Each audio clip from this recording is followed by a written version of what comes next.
Roads blocked by mudslides and bridges destroyed by flooding are making it extremely difficult for disaster relief teams to reach the victims of Typhoon Bopa. Instead of 2 hours, it'll take 8 to 10 hours drive to get to the other side of this bridge. And that is why CBN is using the small boats to bring the much-needed relief faster to some 28,000 households that have been isolated. We could feel the people's sense of helplessness as we saw firsthand the damage Bopa did to their community.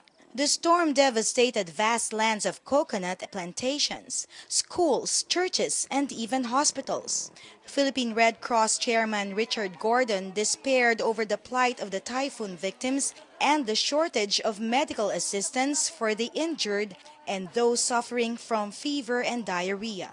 They need everything from nebulizers. They need people to have traction for their legs. You know, there's a lot of people that need operations. They need an X-ray for their head. A lot of people have lost their families. They have they need to have one hospital that is well equipped, even if it's just so long as there's an orderly procedure. When Arnelia Singok heard that CBN Disaster Relief was in her village, she immediately brought her niece Hannah for a doctor's examination. Hannah was suffering from dizziness due to dehydration. But even worse, she was traumatized by losing her father in the typhoon. She's very much affected by the death of her father.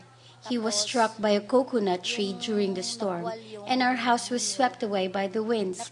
We now live in a makeshift tent along the road. All this is very traumatic for her.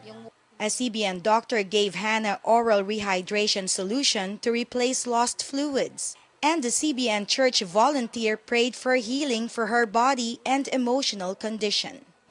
You were really God-sent. Only a few organizations come to us.